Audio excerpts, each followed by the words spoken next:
Je vous présente donc Jackie de Links Garden qui va nous présenter une conférence sur les backlinks. Je vais essayer d'aller fermer les portes pour qu'on ait un tout petit peu moins de bruit avec la pause. Et je vous souhaite une bonne conférence. On peut l'applaudir.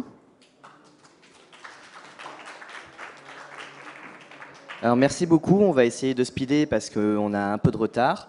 Donc pour ceux qui ont vu déjà ce que j'ai fait jeudi dernier à la SEO Garden Party, vous avez vu une bonne partie des choses. Néanmoins, cette fois-ci, j'ai rajouté des chiffres avec des mots-clés, puisque la dernière fois, j'avais tout caché pour des questions de clients. Là, cette fois-ci, j'ai pris des cas en fait, qui sont non clients, donc je me permets du coup de les montrer. Donc c'est vraiment ça la différence entre aujourd'hui et jeudi. J'ai rajouté 2-3 slides en plus, mais voilà. Donc avant de démarrer, il faut comprendre qu'aujourd'hui on parle beaucoup de backlinks. Le truc c'est qu'il n'y a pas que ça, évidemment, il reste d'autres choses, le on-site notamment, évidemment. Et, donc si c'est pas bien fait, le backlinks ne fonctionnera pas aussi bien qu'on le souhaite. Donc pour optimiser au mieux votre ROI au niveau des backlinks, il faut idéalement avoir un site déjà prêt et qui soit bien optimisé. Donc tout ne s'explique pas par les backlinks, donc on peut passer à la slide suivante. Merci. Pourquoi faire des backlinks? On va rappeler les raisons principales qui sont effectivement de gagner des positions. On souhaite être premier sur Google. Ensuite, on souhaite aussi se protéger vis-à-vis des futurs concurrents. Donc si on est déjà premier ou deuxième, ça ne veut pas dire qu'il ne faut pas faire de backlinks. Les autres peuvent en faire et donc on peut perdre nos positions, ce qui serait dommage. Ça se protège aussi du duplicate content, puisque lorsque on fait beaucoup de contenu, les gens peuvent les copier et si leurs sites ont une plus grosse autorité que la nôtre, on risque de perdre nos positions. Donc le site qui copie nos contenus peuvent être premiers à notre place. Donc les backlinks peuvent prémunir contre ce genre de choses. Suivant, s'il vous plaît. Donc on peut démarrer à faire des backlinks dès le premier jour. Moi j'en fais dès le premier jour. C'est des questions d'habitude, c'est pas grave. Mais il y a des gens qui préfèrent faire un par semaine, un par jour. Voilà. Donc chacun sa sauce. Et il faut juste comprendre que pour moi tout fonctionne, que ce soit un par mois, un par semaine au début ou tout le même jour, ça fonctionne. En fait, j'ai jamais vu vraiment de cas contraires. Donc voilà. Alors, il y a un truc qui est important ici dans ces slides, c'est la notion de d'effritement des positions. Souvent, on peut remarquer que quelqu'un qui ne fait pas de backlinks sur 6 mois, sur 1 an ou même plusieurs années, ses positions s'effritent petit à petit sur les requêtes importantes, les requêtes clés, et donc des requêtes business. Donc, il peut passer de premier, en 2015, à 3e, 4e, 1 mois après, 2 mois après, petit à petit, en fait, et c'est dans le temps, il va perdre des positions. Et donc ça, c'est l'effritement parce qu'il perd du jus et que potentiellement les autres en gagnent aussi. Et donc ça, c'est typiquement en fait un cas où on devrait faire des backlinks pour essayer de regagner ses positions. Suivant. Alors, qu'a-t-on besoin pour commencer une campagne de backlinks? Une URL et un mot-clé associé. Super, merci. Donc une URL et un mot-clé ou un groupe de mots-clés associés à cette URL-là. Donc c'est tout ce dont on a besoin pour faire une campagne de backlinks. Donc avant de démarrer une campagne de backlinks, évidemment, il faut analyser sa situation. Donc quelle est notre position actuelle? Combien de liens ont les concurrents? Sont-ils qualitatifs? Combien de liens nous avons? Avons-nous le budget nécessaire? Est-ce que ça vaut le coup? Et avons-nous la chance de nous positionner? Est-ce que nous avons notre chance? Donc là, pour le coup, c'est une conférence un peu complémentaire de celle qui était avant, donc sur de Kevin Richard, puisque je parle beaucoup de S-Observer. En tout cas, on l'utilise beaucoup. Donc, notamment ici, vous pouvez voir un screenshot de S-Observer. Donc là, vous voyez la requête robe avec le top 10 et j'ai entouré en rouge les URL, donc le nombre de referring domain par URL. Donc chaque URL a reçu, donc le premier a reçu 38 liens, le deuxième 20 et le troisième 43, etc. sur l'URL en question, qui apparaît donc sur la requête robe. Là, en fait, je vais vous montrer quelques cas faciles. Comment on analyse en fait des backlinks et comment on se dit combien de backlinks il faut, quels sont les encres à utiliser et voilà. Comment on analyse en fait une situation. Moi, j'arrive avec un client, me dit j'ai une URL, j'ai un mot clé, qu'est-ce qu'on fait? Donc là, mon premier réflexe, c'est de chercher donc le mot clé et de regarder qu'est-ce qui se passe dans la SERP. Donc ici, on voit, c'est un cas assez facile celui-là, hein. On voit qu'il y a quand même une corrélation entre la quantité de backlinks et la position. Alors évidemment, tout ne s'explique pas par les backlinks, je l'ai dit au début, mais là, on peut voir quelque chose quand même. Voilà, on peut voir quelque chose quand même. Alors, il y a quand même quelques cas. Donc le deuxième, il a 20 liens, le troisième en a 47. Alors évidemment, la différence, ça peut être la qualité, ça peut être est-ce que les liens sont indexés, puisque ça, ce sont des métriques Majestic. Donc Majestic n'a pas toujours raison non plus. Et ensuite, il y a aussi d'autres notions comme est-ce que la page est bien maillée au sein du site. Et donc c'est pour ça qu'on considère ici que tout est bien fait pour tout le monde. Et donc on va dire qu'il ne reste plus que les backlinks pour l'explication. Et ici, effectivement, on voit qu'il y a une sorte de corrélation, de logique entre le positionnement et le nombre de backlinks sur l'URL. Là, on a un autre cas qui est un peu différent, justement, pour vous montrer que c'est pas parce qu'on fait des backlinks qu'on est tout de suite premier ou bien positionné. Ici, on voit que le quatrième en a 46 et le dixième en a 52. Il y a plein de raisons pour ça. Donc, vous pouvez voir notamment que ici, à la slide suivante, j'ai entouré donc la dernière colonne qui sont les routes de domaine. Donc, c'est le nombre de liens qu'a reçu le site entier. Donc là, à gauche, c'était l'URL, ici, et à droite, c'est le site entier. Et en fait, la popularité du site entier est évidemment importante et joue sur le classement, puisqu'il n'y a pas que les backlinks vers l'URL qui comptent. Donc là, on voit concrètement que le quatrième, il a un peu sa chance, il a la chance d'être là, principalement parce qu'il a beaucoup de backlinks sur son URL, en fait, voilà, du mot-clé, alors que les autres, en fait, ce sont des gros noms de domaine qui sont extrêmement, on va dire, populaires. Et donc, malgré tout, voilà, avec un petit site, on peut quand même être classé dans le top 10, malgré le fait qu'on soit un petit site comparé à d'autres qui ont 21 000 noms de domaines référents pour Cdiscount. Puis on doit avoir Amazon, voilà, qui est cinquième avec 144 000 noms de domaines référents sur leur nom de domaine total.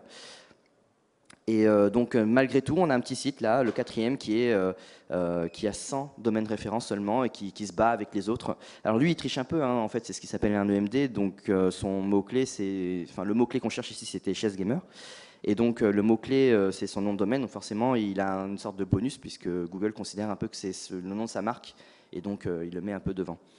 Par contre, le dixième, lui, ce n'est pas une marque. Enfin, en tout cas, c'est pas le mot-clé, pardon, ce n'est pas un EMD. Et pourtant, il est dixième.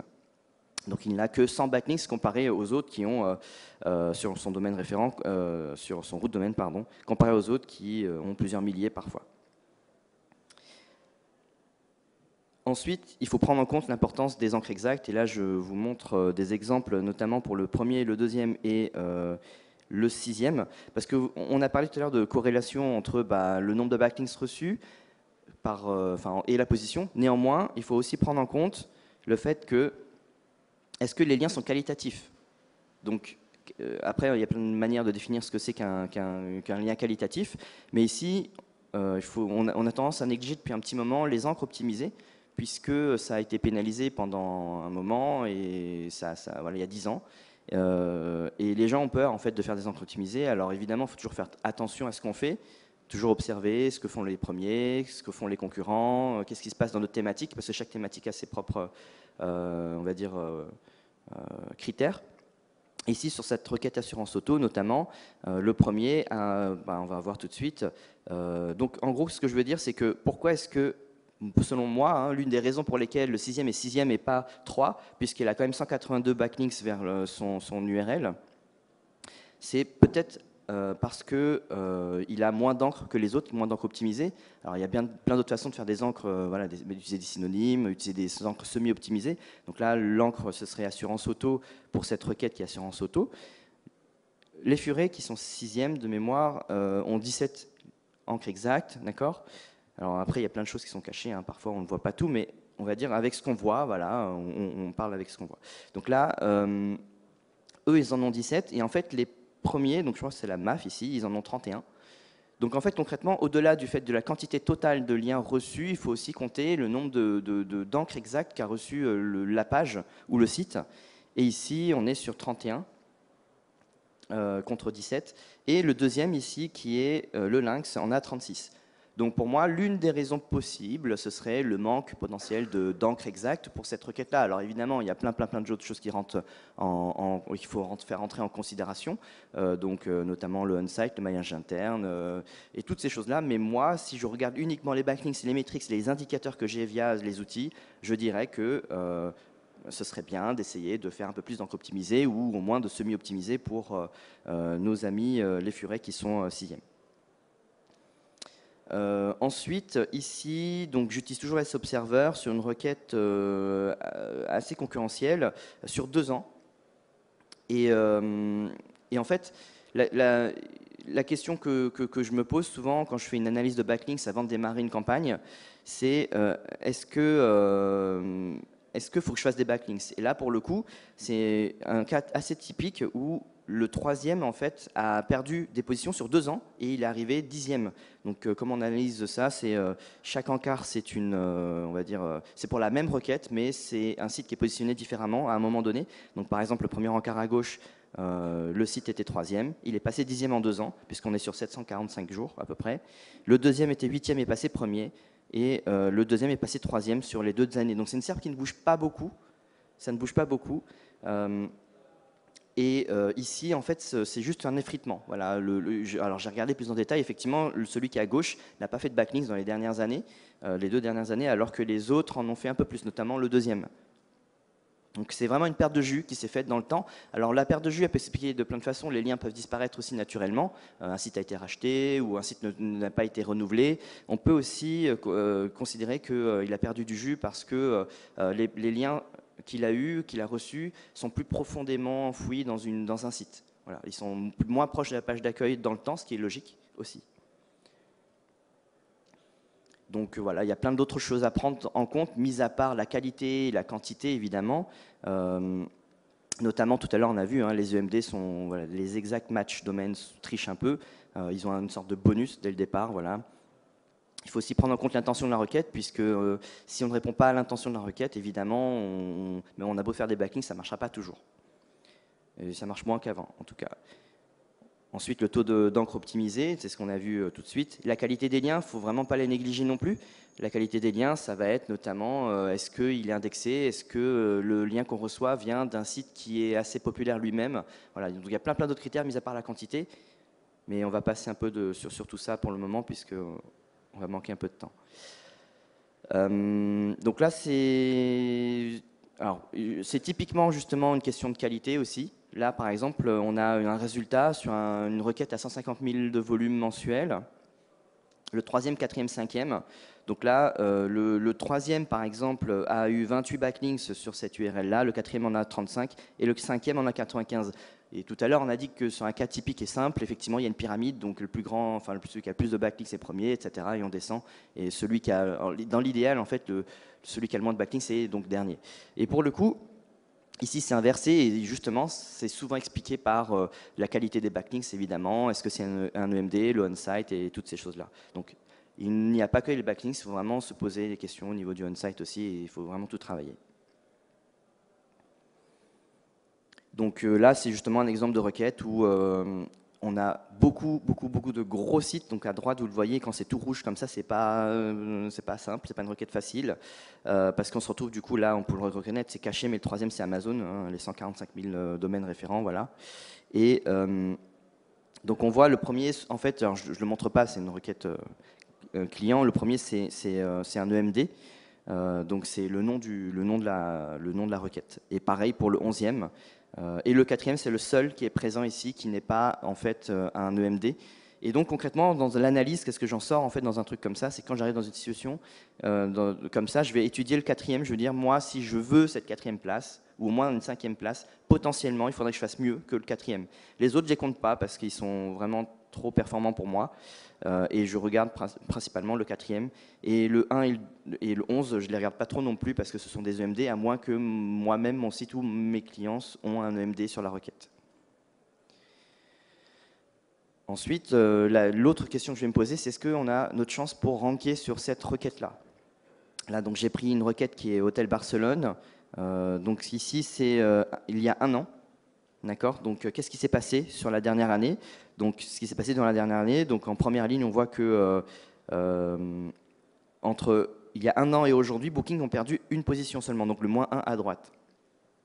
Ensuite, le deuxième a gagné une position, TripAdvisor est passé de deuxième à premier en un an. Donc ça, c'est vraiment ce qui s'est passé du coup sur un an. Et on voit que finalement, ça n'a pas bougé tant que ça sur cette requête. Donc en général, quand ça bouge pas trop, ça sent pas bon, en général. Voilà. Moi, c'est ce que je me dis, c'est que j'ai moins de chance si je suis un nouveau qui arrive sur le marché, par exemple, ou alors je ne suis pas du tout dans le top 10.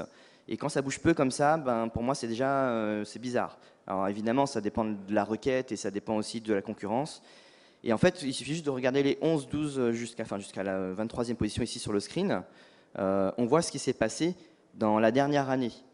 Donc entre septembre 2020 et aujourd'hui, ce qui s'est passé, c'est qu'en fait, il y a eu énormément de mouvements sur la page 2 et plus, mais rien du tout sur la page 1. Et donc, ça veut dire que concrètement, il y a pas mal de requêtes comme ça où on bloque à la 11e position, donc page 2, ou un peu plus, peut-être 10e, voilà, et ça bouge plus. Donc ça bouge plus pendant un moment. Et là, pour le coup, ça bouge beaucoup, mais pas dans le top 10. Et là, en fait, dans la logique, on se dit, bah, en fait, j'ai peut-être ma chance, mais pas pour la page 1. Alors évidemment, ça dépend de votre site. Si vous êtes 11e, regardez, là, le 11e en un an, l'Illigo a réussi à passer en page 1. C'est faisable. Mais est-ce qu'on est tous l'Illigo? Est-ce qu'on a tous son budget ou pas? Voilà, il faut se poser ces questions-là. Et là, on voit justement les nouveaux entrants. Donc plus 54, plus 25, plus 63, en fait plus 73, etc. Donc on voit beaucoup de plus, mais aucun n'est rentré donc dans ce fameux top 10. Dans la dernière année, ils ont tous fait plus 50, mais pas, juste comme par hasard, ils sont arrivés 11e maximum. Voilà. Donc pour moi, c'est une requête qui, selon la taille du client, et puis si le client est déjà 11e, 12e ou déjà dans la page 2, je me dis peut-être qu'on a notre chance un an avant. Enfin voilà, je me dis peut-être que ceux qui sont sortis là, justement, le 20e, là, le H10 Hotel, il a encore sa chance, mais les autres, potentiellement, ils avaient aussi leur chance. Alors évidemment, il y a aussi des questions d'intention de requête qui peuvent changer, mais honnêtement, là, sur un top 10 qui ne bouge pas, voilà. Donc il y a des stratégies à faire, il faut étudier tout ça. Et ça dépend de la taille du client, mais sur un cas comme ça, on va peut-être s'orienter sur d'autres requêtes, plutôt que de s'épuiser, faire des efforts sur une requête qui est très difficile. Il y a plein d'autres requêtes qui nous attendent, et voilà. Alors, on peut très bien tenter, hein. Je ne dis pas qu'on ne peut pas. Si le client est déjà en page 2, page 3, il y a moyen. Mais c'est plus pour la science qu'autre chose au final. Parce qu'on n'a aucune. Moi, je ne peux pas donner de certitude. Je peux donner beaucoup plus de certitude sur des requêtes où justement on n'a pas ce genre de comportement. Et là, c'est juste une question de certitude. Le client, s'il veut, on travaille dessus, il n'y a pas de problème. On fait ce que le client demande. Mais là, moi, mon rôle, ça va être de dire au client, bah, attention, selon mon analyse, bah, ça peut être un peu compliqué. Donc voilà, au niveau de la qualité, un lien ne vaut pas un autre, il faut utiliser des métriques. Alors les métriques, c'est pour moi des indicateurs, évidemment, mais qu'on peut aussi truquer, mais c'est pas grave que les métriques soient un peu truquées, entre guillemets, parce qu'en vue macro, voilà, sur 100 backlinks reçus ou sur 1000 backlinks reçus, même s'il y en a 10 ou 20 qui sont truqués, ou 10 ou 20%, dans la finalité, les autres qu'on a reçus sont plutôt corrects, et donc en vue macro, pour un budget donné, il y a toujours un peu de perte, c'est pas grave. Et donc les indicateurs, peu importe l'indicateur, pour moi ils sont à peu près tous bons. Il faut juste comparer les mêmes choses à chaque fois. Si vous avez l'habitude d'utiliser Majestic, utilisez Majestic. Si vous avez l'habitude d'utiliser Babar, utilisez Babar. Voilà. Donc tous ces métriques-là, en fait, il faut juste savoir les utiliser, les appréhender, et les manipuler, mais comparer, voilà, à chaque fois toujours les mêmes métriques.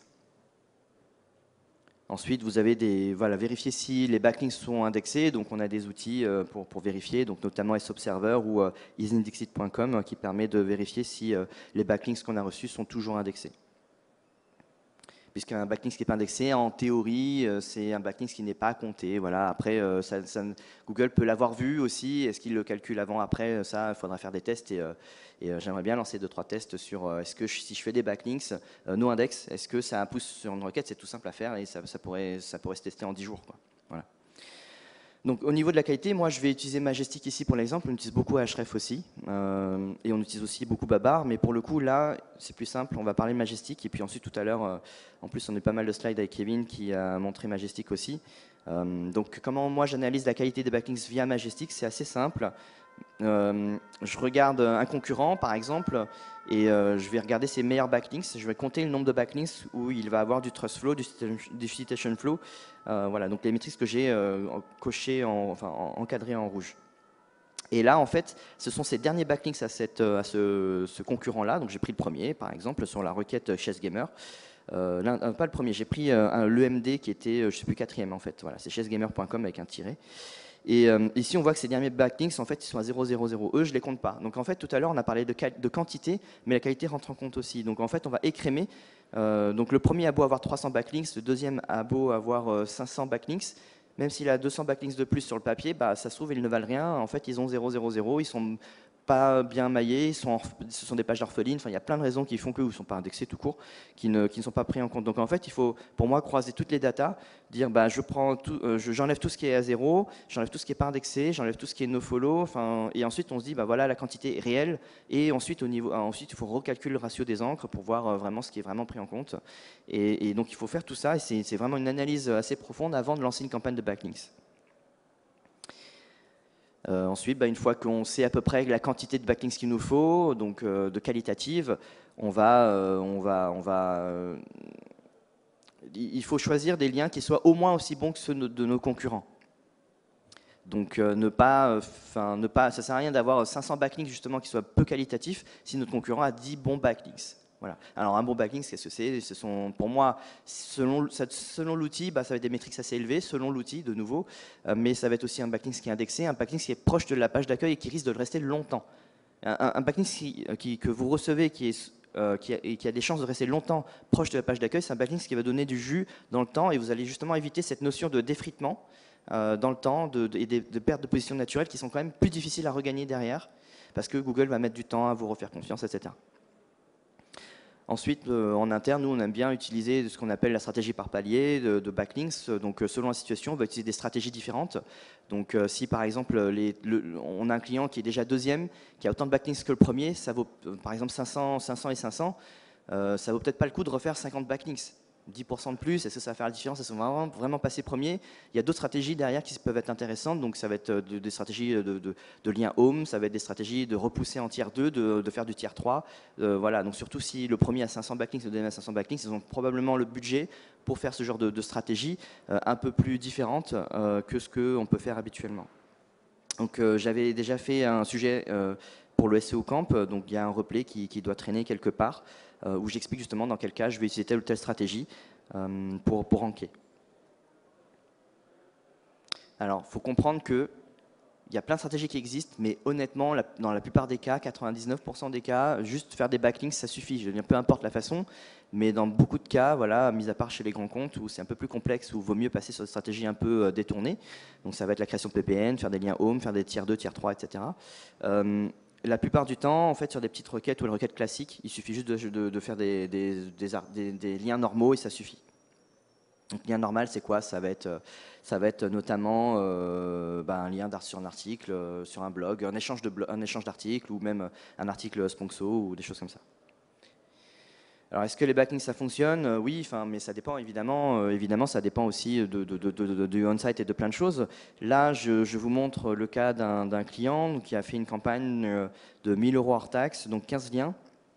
Et donc, on voit des gains de position ici. Alors, comment ça se lit? C'est MonitorRank. Tout à droite, vous avez les volumes. Donc, pour vous donner une idée de ce que attend le client. Donc, il y a des volumes de 2600, 3600, 6600, 9900. Et donc, les gains de position, en fait, évidemment, alors c'est une campagne sur un mois, concrètement, c'est son premier mois avec nous. Que ce soit avec nous ou d'autres personnes, honnêtement, ça revient même, un backlink, c'est un backlink, voilà, ils sont tout aussi efficaces. Il n'y a pas de meilleure méthode, on va dire, à partir du moment où les metrics rentrent, vos indicateurs sont les mêmes que ceux que vous regardez habituellement. Et là, pour le coup, ce que je voulais vous montrer, c'est que c'est une campagne donc, de 15 backlinks. Le client va gagner beaucoup de positions lorsqu'il est mal positionné, c'est-à-dire qu'il est passé de 89 à, par exemple, la dernière ligne, il est passé de 89 à 49, il a gagné 40 positions. Donc ça, c'est sur la requête à 9900. Et par contre, sur les requêtes où il est déjà bien placé, il était, par exemple, sur la première ligne, il était 7e, il est passé 6e. La deuxième ligne, il était 10e, il est passé 7e. Et en fait, on gagne beaucoup moins évidemment de position lorsqu'on est déjà bien positionné. Là, ça montre juste que probablement ceux qui sont devant lui ont aussi des backlinks ou en ont fait entre-temps. Alors ici, pour expliquer un peu mieux, chaque ligne, c'est un mot-clé et une URL associée différente. Voilà. Alors après, vous pouvez venir me voir pour me demander, mais là, je ne peux pas dire en public que toutes ces choses-là. C'est voilà, beaucoup de choses en client, mais je peux vous montrer d'autres cas qui ne sont pas clients aussi en privé après sur notre stand. Il ne faut pas hésiter. Voilà. Donc ici, pour l'exemple, on a fait 7 liens Home. Ça coûte 1 400 € annuels pour ce client-là. C'est une requête que beaucoup de gens ici connaissent ou la travaillent. 2400 de volume, ça n'a pas l'air beaucoup. De volume, ça n'a pas l'air d'être beaucoup. 5 € de CPC. Donc, enfin, je sais préciser sur la slide. Le client, il a fait plus 8 positions uniquement via des liens Home. Donc ça lui coûte. Donc les liens Home, nous, enfin, la plupart du temps, c'est facturé au mois ou à l'année. Alors que les articles sponsorisés sont plutôt, en France en tout cas, censés être à vie, et ce qui n'est pas le cas forcément à l'étranger, mais voilà, ou au moins pour 2 ans. Ici, le client a gagné 8 positions et ça reste assez stable. Pourquoi ça c'est resté stable sur 1 an? Il n'a pas fait d'autres backlinks. Pour préciser, c'est un client qui n'a pas fait d'autres backlinks. Seuls les nôtres, enfin, sur cette URL interne, il n'a fait que des backlinks via nos liens Home. Donc ça, c'est une requête qui date d'il y a 1 an, voilà, donc août 2020. Et il a gardé ses positions en fait sans rien faire d'autre, en tout cas sur son site, pas plus de backlinks, en tout cas sur cette URL-là. On en a fait aussi probablement pour d'autres de ces URL internes. Et pour le coup, c'est assez stable parce que ce sont des liens Home. Et tout à l'heure, je vous avais dit que plus le lien s'éloigne de la page d'accueil dans le temps, moins il sera efficace évidemment. Et pour le coup, les liens Home, ça reste. Donc du coup, il reçoit tout le jus pendant 1 an et ça reste assez stable comme ça. C'est une requête où il avait déjà fait des backlinks via des articles sponsor, où ça n'avait plus avancé, ça ne bougeait plus. Et donc là, pour le coup, pour booster un peu plus, il a préféré faire des liens Home et ça a beaucoup mieux fonctionné. Il vaut mieux éviter justement de continuer à s'entêter sur une stratégie qui ne fonctionne pas. Ça ne sert à rien de balancer 10, 20, 30, 50, 300 liens sur une URL. Si on voit que ça ne bouge pas déjà au bout d'un certain moment, il faut peut-être penser à autre chose et faire autre chose. Et le problème peut aussi venir du on-site, aussi, de l'intention, de la requête et de toutes ces choses-là. Donc tout ça pour dire qu'au final, chez Nixarden, en fait, nous, ce qu'on fait, c'est que on peut vous analyser toutes ces situations-là, vous proposer une stratégie.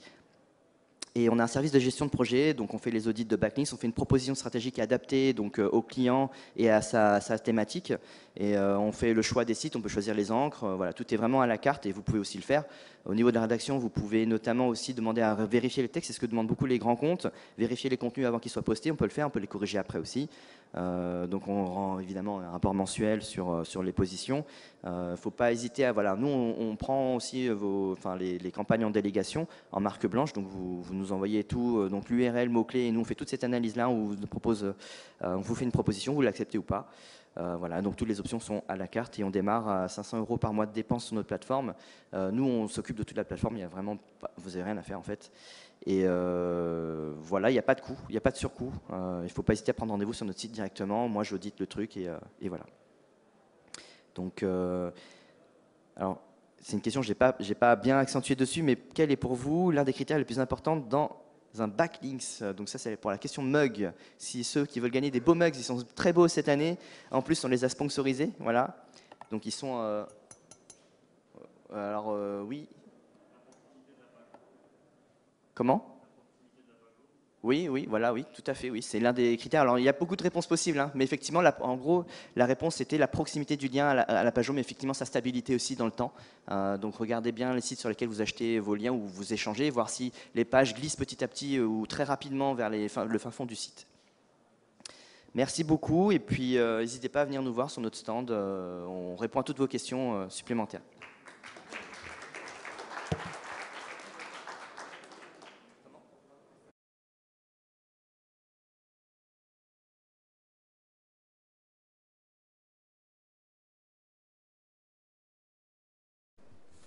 Bonjour. Bonjour. J'ai 2 questions. La première, vous disiez qu'effectivement, dès le jour 1, on peut faire des backlinks. Ouais. Vous n'êtes pas d'accord que c'est d'abord l'aspect technique qui doit être corrigé pour être certain qu'un site soit bien indexé avant même de commencer une campagne? Alors oui, après pour moi, il n'y a pas de malus à faire des liens d'avance, surtout qui prend du temps à les prendre en compte. Et tout doit, pour moi, être travaillé en parallèle. C'est-à-dire qu'on peut très bien acheter un nom de domaine et faire des backlinks dès le début. Ce n'est pas un problème, voilà.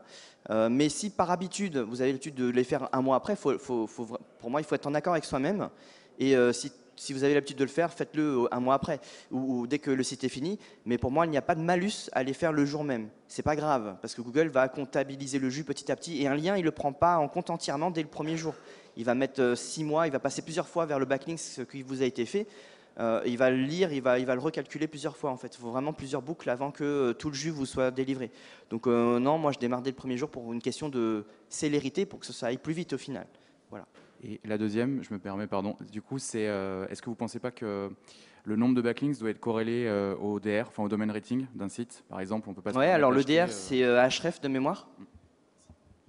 Donc ça fait partie de l'analyse des backlinks qu'on doit faire. Donc quand on voit que le premier a X backlinks, on va regarder la quantité de DR, la tranche de DR qu'il va avoir entre 0 et 10, entre 10 et 15 et 15 et 20, parce qu'après c'est exponentiel, donc il faut faire des tranches de plus en plus petites, mais en gros, et ensuite essayer d'avoir des backlinks de l'équivalent ou un tout petit peu mieux. C'est ce que j'ai dit tout à l'heure, au niveau de la stratégie, il faut avoir idéalement des backlinks donc aussi bien, voire un peu mieux que les concurrents. Et oui, il faut prendre en compte les DR ou les TF ou les basses, enfin tous les scores que vous connaissez, vos indicateurs, et il faut juste comparer ce qui est comparable.